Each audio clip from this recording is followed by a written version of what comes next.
اللهم صل على سيدنا ومولانا محمد وبارك وسلم صلاة وسلام عليك يا رسول الله صلى الله تعالى عليه وسلم.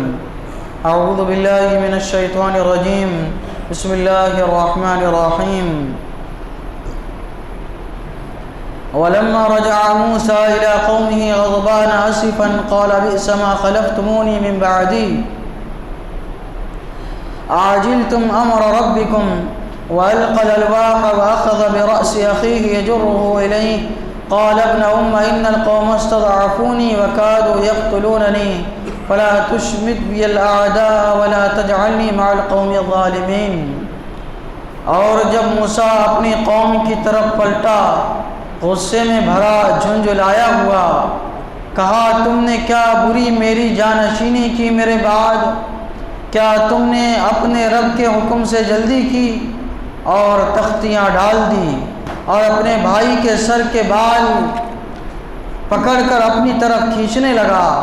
کہا اے میرے مائی جان یعنی میرے سگے بھائی، قوم نے مجھے کمزور سمجھا اور قریب تھا کہ مجھے مار ڈالیں، تو مجھ پر دشمنوں کو نہ ہنسا اور مجھے ظالموں میں نہ ملا. حضرت موسیٰ علیہ السلام کو اللہ تبارک و تعالیٰ نے تورات شریف عطا فرمائی. اسی درمیان 40 دن کا عرصہ گزر گیا. سامری نے حضرت موسیٰ علیہ السلام کے قوم کے لوگوں کو بہکا دیا، بچھڑے کی پوجا پہ لگا دیا.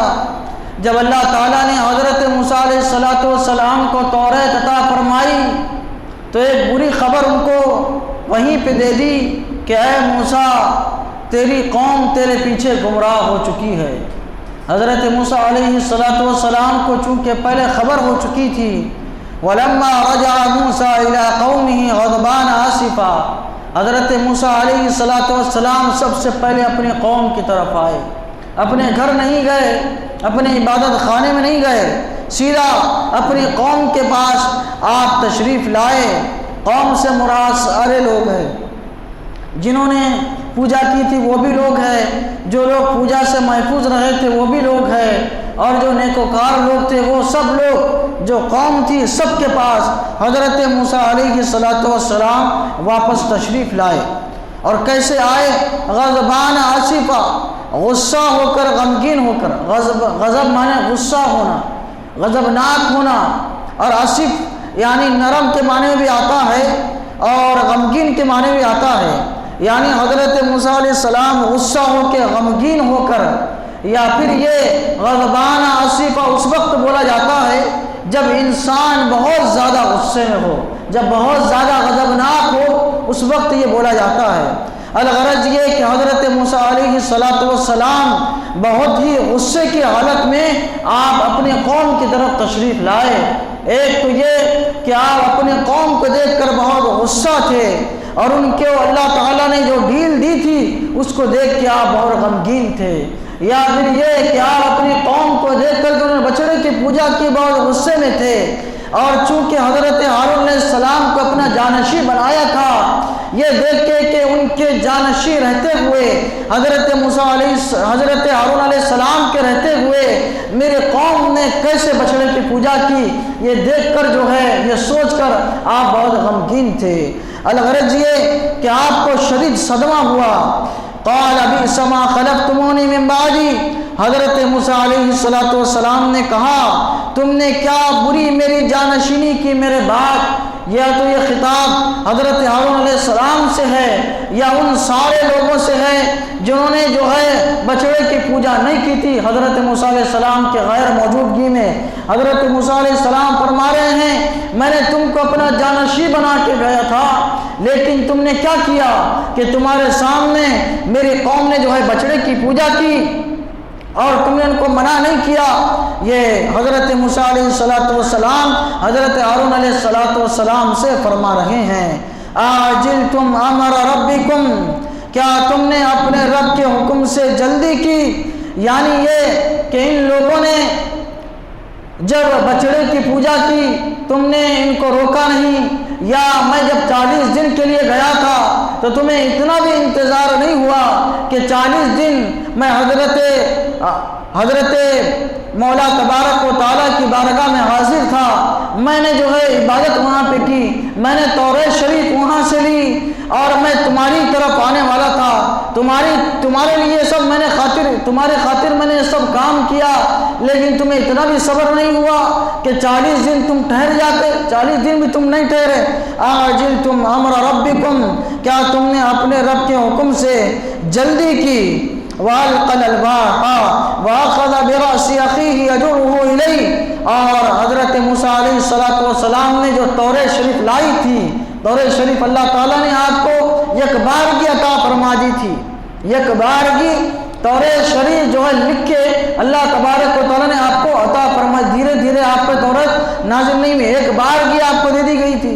وہ جو آپ کے ہاتھ میں توریت شریف تھی، اللہ تعالیٰ فرماتا وَأَلْقَى الْأَلْوَاحَ، حضرت موسیٰ علیہ السلام جوش غضب کی حالت میں آپ اتنے غضبناک ہوئے، پہلے تو سرزنش فرمائی اور اس کے بعد جب غضبناک ہوئے جواب نہیں ملا تو غضب کی حالت میں آپ نے اپنی تختیاں توریت شریف جو تھی وہ نیچے ڈال دی۔ نیچے ڈالنے سے کیا مراد ہے؟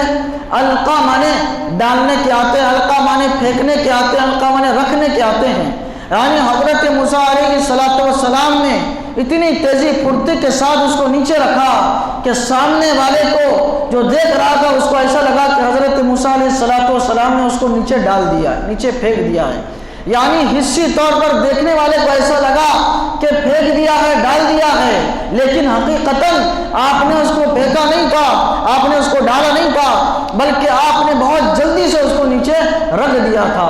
اور ایک تفسیر اس کی یہ ہے کہ حضرت موسیٰ علیہ السلام نے حقیقتاً جو ہے توریت شریف کو نیچے رکھ دیا تھا، نیچے ڈال دیا تھا، کیونکہ آپ جوش غضب میں تھے، اور یہ جو آپ کا غضب تھا یہ اپنی ذات کے لیے نہیں تھا، یہ اس وجہ سے تھا کہ لوگوں نے اللہ تبارک و تعالیٰ کو چھوڑ کر کسی اور کی پوجا کی۔ ایک نبی کے لیے بہت بڑی بات ہوتی ہے، بڑے غضبناک ہوئے حضرت موسیٰ علیہ السلام نے اپنے قوم کو ابھی تک سنبھالا، لیکن 40 دن کا عرصہ کیا غائب ہوئے کہ ان کی قوم نے بچڑے کی پوجا کی۔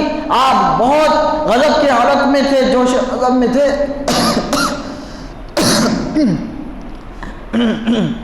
آپ نے وہ تختیاں جو ہے وہ نیچے ڈال دی۔ حضرت موسیٰ علیہ السلام نے حضرت موسیٰ علیہ السلام تختیاں لے کے آئے تھے توریت شریف کے، تو پتہ چلا کہ جو توریت شریف آپ کو عطا کی گئی تھی وہ بہت زیادہ وزن ہی نہیں تھی۔ بعض لوگوں نے کیا کہا اتنی زیادہ وزن تھی کہ 70 اونٹوں پر جو ہے اس کا وزن آتا تھا، یا 70 اونٹوں کے برابر وہ وزن دار تھی۔ تو جب آپ کے ہاتھ میں آ گئی ہوگی تو اتنے زیادہ وزن دار تو نہیں ہوگی۔ بعض لوگوں نے کہا بہت لمبی تھی، حضرت موسیٰ علیہ السلام کے قد کے برابر تھی، اور آپ کا قد 10 ہاتھ تھا تو اتنی لمبی بھی وہ نہیں تھی۔ الغرض یہ کہ وہ مختصر تھی مگر جامع تھی۔ حضرت موسیٰ علیہ السلام نے جو سے غضب میں وہ تختیاں نیچے ڈال دی۔ اللہ تعالیٰ نے توریت کے بارے میں فرمایا کہ توریت کے اندر میں نے ہر چیز کا تفصیل علم رکھا تھا، میں نے غیب کی خبریں اس میں رکھی تھی۔ حضرت کعب احبار رضی اللہ تعالیٰ توریت کے بڑے عالم تھے، انہوں نے توریت کے ذریعے غیب کی خبریں بھی بتائی لوگوں کو، یہ بیان گزر چکا ہے۔ حضرت موسیٰ علیہ السلام نے جب توریت نیچے ڈالی تو اس کے 8 حصے ہو گئے، 7 حصوں کو اللہ تبارک و تعالیٰ نے اٹھا لیا۔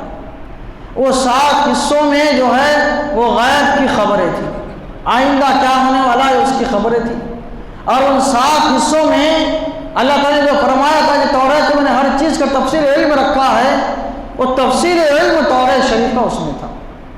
تو جیسے آپ نے ڈالی تو 7 حصے اٹھا لیے گئے، تو اس میں ہر چیز کا تفصیل علم تھا وہ بھی اڑ گیا، غیب کی جو خبریں تھیں وہ بھی جو ہے اڑ گئی۔ یہ سزا تھی کس کے لیے؟ قوم بنی اسرائیل کے لیے۔ قوم بنی جنہوں نے بچڑے کی پوجا کی، یہ ان کی سزا تھی کہ اگر تم یہ نہ کرتے، دیکھو تمہیں ہر چیز کا علم دے دیا جاتا تھا، تم دنیا پہ حکمرانی کر سکتے تھے، ہر چیز کا واضح علم عیش و عشرت کے ساتھ تمہاری زندگی گزرتی تھی، غیب کی خبریں بھی تم کو حاصل ہوتی تھی کہ آئندہ کیا ہونے والا ہے، آئندہ کے اعتبار سے تم آج اپنے حالات کو سدھار سکتے تھے، لیکن تم نے غلطی کی، اس لیے وہ علم جو ہے وہ اٹھا لیا گیا، اب صرف باقی رہا واضح و نصیحت اس میں باقی رہی، احکام اس میں باقی رہے، مسائل اس میں باقی رہے، حلال و حرام کیا ہے وہ ان چیزوں کا علم باقی رہا، ساتھ حصے اٹھا لیے گئے، ایک حصہ صرف جو ہے وہ باقی رہا۔ اللہ تعالیٰ فرماتا ہے تختیاں ڈال دی، وَأَخَذَ بِرَأْسِ أَخِيهِ يَجُرُّهُ إِلَيْهِ، اور اپنے بھائی کے سر کے بال پکڑ کر اپنی طرف کھینچنے لگا۔ یعنی حضرت موسیٰ علیہ السلام کے بھائی حضرت ہارون علیہ السلام، یہ آپ کے سگے بھائی تھے۔ آپ نے حضرت ہارون علیہ السلام اگرچہ عمر میں بڑے تھے، 3 سال آپ سے بڑے تھے، لیکن مقام کے اعتبار سے، مرتبے کے اعتبار سے اور جانشینی کے اعتبار سے یہ آپ سے چھوٹے تھے، اس لیے آپ نے ان کو اپنا جانشین بنایا تھا۔ تو سب سے پہلے آپ نے اپنے بھائی حضرت ہارون علیہ السلام کو پکڑا۔ کیوں پکڑا؟ حضرت ہارون علیہ السلام اس لائق نہیں تھے کہ آپ کی سرزنش کی جائے، لیکن حضرت موسیٰ علیہ السلام یہ جانتے تھے کہ میری قوم نے بچڑے کی پوجا کی ہے، ان کو سخت سزا ملنے والی ہے۔ حضرت موسیٰ علیہ السلام نے حضرت ہارون علیہ السلام کو پہلے پکڑا، ان سے باز پرس کی، جب میری قوم یہ دیکھے گی کہ حضرت موسیٰ علیہ السلام اپنے بھائی حضرت ہارون علیہ السلام کے ساتھ ایسا سلوک کر رہے ہیں، نہ جانے ہمارے ساتھ کیسا سلوک کریں گے، اور یہ دیکھ کے وہ جلد از جلد توبہ کر لے اپنے اس گناہ سے۔ اس لیے حضرت موسیٰ علیہ السلام نے حضرت ہارون علیہ السلام کے ساتھ یہ معاملہ فرمایا۔ کیا کیا؟ اپنے بھائی کے سر کے بال پکڑ کر اپنی طرف کھینچا۔ اور ایک دوسری روایت میں ہے، دوسری آیت میں اللہ تبارک و تعالیٰ نے فرمایا کہ انہوں نے ان کے سر کے بال اور داڑھی کو پکڑ کے کھینچا۔ ایک ہاتھ سے آپ نے داڑھی پکڑی اور ایک ہاتھ سے آپ نے ان کے سر کے بال پکڑے حضرت ہارون علیہ السلام کے۔